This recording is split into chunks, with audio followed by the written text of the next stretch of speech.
우리는 어제 로마서 11장 29절까지 보았습니다.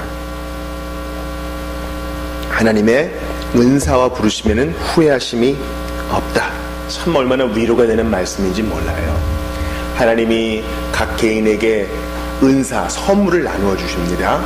구원의 선물도 주시고 교회를 섬기기 위한 선물도 주시고 시민사회를 섬기기 위한 선물도 주셔요. 성품의 선물뿐만 아니라 구체적인 재능까지 부살ler에게 각종 보석을 가공할 수 있는 능력을 주신 것처럼 하나님은 이렇게 선물 주시는 분이십니다. 또한 이 부르심은 선택과 예정이라고 했지요. 하나님께서 구원자 주시고자 작정하심에 있어는 후회하심이 없다는 거예요. 야, 내가 왜 쟤를 선택했을까? 하나님은 그렇게 하지 않으시고 그리스도 안에서 오래 참으십니다. 야고보서에 보면은 하나님께서 야고보의 입을 빌어서 너희가 욥의 인내를 들었거니와 이렇게 얘기하세요. 근데 욥기를 보세요. 욥의 인내, 좋은 것만 있나요? 그렇지 않습니다. 욥이 때로는 성말라서 기다리지 못하고 하나님의 뜻을 이해하지 못해 불평 근처까지 간 것을 알 수 있어요. 자기 의로움이 하나님보다 자칫 높아지겠구나 하는 위험한 단계까지 이르는 것을 봅니다. 그런데도 하나님께서는 그것을 간과하시고 오직 욥의 인내를 칭찬해 주셨어요. 욥이 조금 인내 못하니까 야, 내가 왜 쟤를 불렀던가. 하나님은 그렇게 후회하지 않습니다. 야, 내가 쟤 저럴 줄 알았지. 괜히 선물을 줬어. 주님은 그렇지 않으셔요. 그러므로 우리는 어떤 사람도 포기해서는 안 됩니다. 바울은 지금 이 로마서 문맥에 보면 이스라엘 사람들을 향하여 이 이야기를 하는 것이지만 아직 복음을 듣지 못한 모든 사람에게 29절 말씀은 적용된다 하겠습니다. 사실 하나님의 은사와 부르심에 후회하심이 없기 때문에 나 같은 죄인이 구원받아 오늘까지 이른 것 아니겠습니까? 이제 31절부터 30절부터 32절까지 말씀은요, 지난 로마서 9장부터 11장까지의 중요한 주제를 요약하고 있습니다. 여러분 좀 관찰력이 있으신 분들은 30, 31, 32절에 똑같은 내용이 반복된다는 것을 눈치채셨을 거예요. 어떤 단어가 반복됩니까? 바로 긍휼이라는 단어가 반복돼요. 29절에 보니까, 30절에 보니까 이제 긍휼을 입었는지라. 긍휼은 불쌍히 여기심이란 뜻입니다. 또 31절에도 긍휼을 얻게 하려 하심이라. 32절에도 모든 사람에게 긍휼을 베풀려 하심이라. 또 하나의 어구가 반복됩니다. 성경을 읽을 때 이러한 반복되는 단어, 어구는 눈여겨봐야 된다고 했죠. 3절을 보니까 순종치 아니하더니란 어구가 있죠. 또 31절도요. 순종하지 아니하니. 또 32절에도 순종하지 아니하는 가운데. 그렇다면 이 긍휼과 순종하지 아니함, 즉 긍휼과 불순종에 아주 긴밀한 관계가 있다는 걸 알 수 있어요. 하나님의 불쌍히 여기심과 사람들의 불순종 사이에는 긴밀한 연관이 있는 것이에요. 여러분, 모든 사람은요 공통점이 있습니다. 참 놀라운 공통점이 있어요. 32절 후반에 보면 모든 사람이란 말이 두 번이나 나오죠. 모든 사람을 순종하지 않은 것 가운데 모든 사람에게 긍휼을 베풀려 하십니다. 모든 사람에게 공통점이 있어요. 무엇입니까? 다 죄인이고 다 죄를 지었고 다 하나님의 자비를 필요로 합니다. 나는 그래도 저 사람과는 달라라는 우월감이 모든 사람에게 있어요. 참 나에게 그 잣대를 들이대야 되는데 자기도 부족한데요. 다른 사람보다는 낫다고 생각해요. 그러니 다 하나님의 자비와 긍휼이 필요한 죄인입니다. 자, 이런 모든 자들에게는 하나님의 긍휼이 필요해요. 모든 사람은 다 하나님 앞에 불순종했다는 것입니다.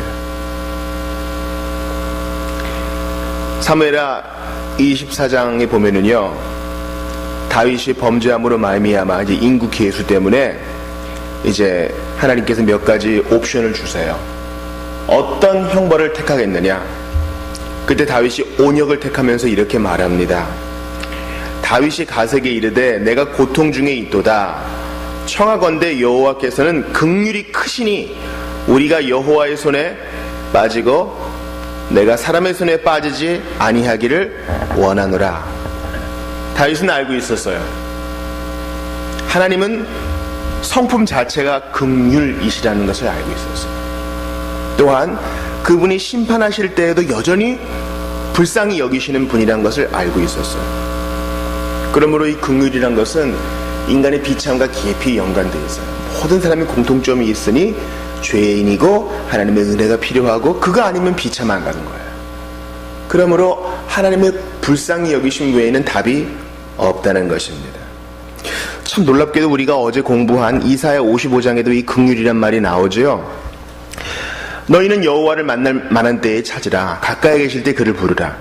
악인은 그 길을, 불의한 자는 그의 생각 버리고. 우리 어제 이것을 그 악인들의, 죄인들의 습성, 죄인들의 계획이라고 배웠어요. 버리고 여호와께로 돌아오라.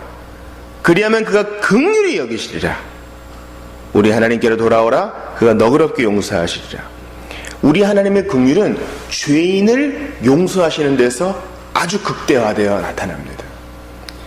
하나님이 언제 최고로 영광 받으세요? 우리가 목소리 높여 찬양할 때나 구제할 때나 심지어 순교할 때보다 더 언제 영광 받으시냐면 바로 죄인이 거듭날 때, 죄인이 회개할 때 가장 큰 영광을 받으십니다. 이러한 주님의 긍휼하심은 서신서의 여왕이라고 불리는 에베소서에서 드러납니다. 2장 4, 5절에 보니까 긍휼이 풍성하신 하나님이 우리를 사랑하신 그 큰 사랑을 인하여 허물로 죽은 우리를 그리스도와 함께 살리셨다. 하나님은 긍휼에 풍성하셔서 당신의 구원의 사역, 구속의 사역을 드러내십니다. 그러니까 죄인을 구속하시는 것은 주님이 무미건조하게 하시는 것이 아니라 저거 불쌍해서 어떻게 눈물 지으며 가련한 마음으로 행하시는 사역이라는 것이에요.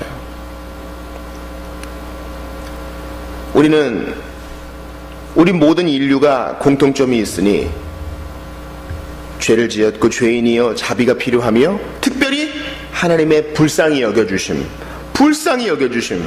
비참에 빠진 우리를 불쌍히 여겨주신 이 긍휼이 필요하다는 것을 배웠어요.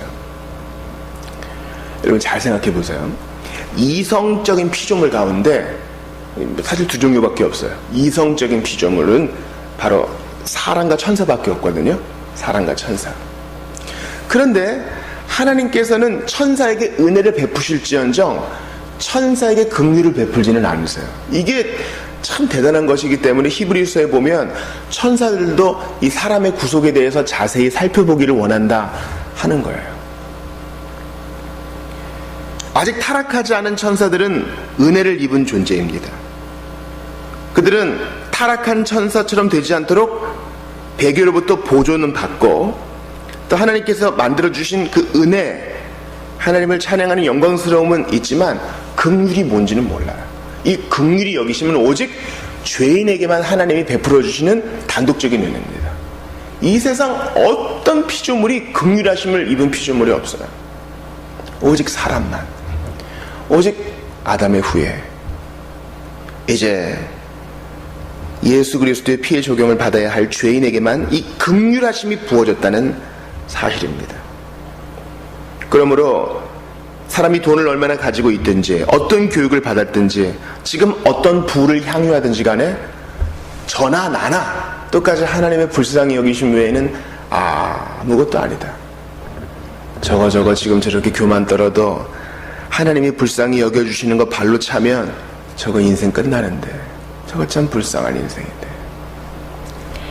제가 수차례 예화를 들었던 바와 마찬가지로 6.25 때에 동족의 죽창과 칼날에 죽어갔던 많은 성도들이 저거 불쌍해서 어떡해, 나는 이제 순교의 피를 흘리며 죽어가서 우리 예수의 품에 안기지만 저거는 예수 없이 저짓하다가 죽으면 어떡해. 불쌍히 여겼다는 사실입니다.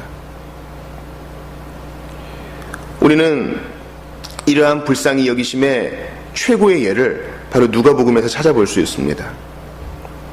누가복음 18장에 보면은요, 기도하러 온 두 사람이 있죠. 한 사람은 바리새인이고 한 사람은 세리예요. 바리새인은 당시에 가장 존경받는 사람들입니다. 우리 니고데모도 바리새인이었고 바울도 바리새인이었죠. 가장 존경받는 바리새인이 거리에서 사람들 듣게 기도를 합니다. 그러나 그의 기도는 하나님의 긍휼을 구하는 기도가 아니에요. 나 이 정도 했으니 자랑하는 기도입니다. 인정을 구하는 기도예요. 사실 모든 사람, 어떠한 훌륭한 사람의 몸부림도 주님 앞에는 다 누더기와 다를 바 없거든요. 그런데 세리의 기도를 들어보세요. 세리는 당시의 사람들에게 가장 미움받는 사람이었습니다. 유대인들 중에 세리가 뽑혔거든요. 먼저 로마 관리에게 세리 직분에 해당하는 막대한 돈을 지불한 다음에 로마 정부는 이 세리에게 이제 네가 알아서 세금을 거둬라, 이렇게 자율권을 줬어요. 그러니까 동족도 배신하고 동족의 등을 쳐먹는 존재이니 얼마나 사람들이 미워했겠습니까? 그런데 그는 은혜를 알았던 것 같아요. 감히 하늘을 우러러 보지도 못하고 주여 불쌍히 여겨달라고. 죄인입니다, 그래요. 그래서 누가복음 18장 14절에 이렇게 나와 있어요. 한 사람은 의롭다 하심을 받고 그의 집으로 내려갔지만 무릇 자기를 높이는 자는 낮아지고 자기를 낮추는 자는 높아진다. 주님이 이렇게 말씀하세요. 바리새인과 세리는 둘 다 죄인이에요. 둘 다 죄인이라고. 근데 하나는 불의한 죄인이에요. 또 한 사람은 의로운 죄인이라 인정받은 것입니다. 이런 우리 모든 사람이 다 죄의 본성을 가지고 있어요. 신자나 불신자나 마찬가지예요. 주님은 우리의 마음의 문을 열 때 뜯어버리고 오지 않으시거든요. 우리의 본성 그대로 새로운 마음을 창조하셔요. 그러므로 죄인이나 이제 불신자나 예수 믿은 사람이나 겉으로 볼 때는 또 그 도덕성에 있어서는 크게 다르지 않을 때가 많아요. 그러나 참된 신자는 주님이 나를 불쌍히 여겨줬다, 이거 분명히 인지하는 사람입니다. 아무리 봐도 내가 주님의 긍휼히 여기심을 받을 만한 건덕지가 없거든요. 오늘 30절에도 이제 긍휼을 입었는지라 긍휼로 이제 그들도 긍휼을 얻게 하려 하심이라. 모든 사람에게 긍휼을 베풀려 하심이라. 이 긍휼을 받은 사람은 다른 사람을 불쌍히 여깁니다. 내가 받은 이 용서, 하나님의 배려, 저 사람도 받기를 원한다. 지금 바울이 이런 마음으로 이스라엘이 긍휼하심을 얻기를 바라고 있는 거 아니에요? 그러므로 오늘 로마서 말씀을 보고 난 우리의 실천적 과제는 이것입니다. 과연 나는 다른 사람을 불쌍히 여기고 있는가? 저렇게 살면 어떡하나? 예수 믿어야 되는데 불쌍히 여기고 있는가?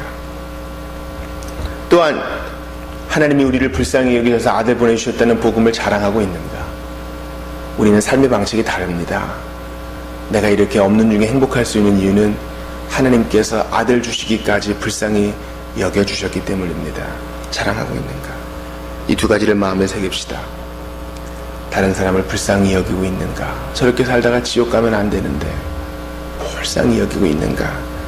또한 주님의 불쌍히 여겨주신 이 복음, 예수 그리스도를 자랑하고 있는가? 돌아보면서 모든 사람을 불쌍히 여기시는 우리 주님의 은혜 아래 잠기는 오늘 하루가 될 수 있기를 바랍니다. 오늘 목요일 또 여러 가지 일들이 있는데 하나님께서 우리에게 건강 주시고 하나님을 향하여 살아있는 마음 허락해 주시기를 기도하시고요. 또 우리의 가정이 예수만 섬기는 가정 되도록 기도하시고 개인 기도하시다가 돌아가시기 바랍니다.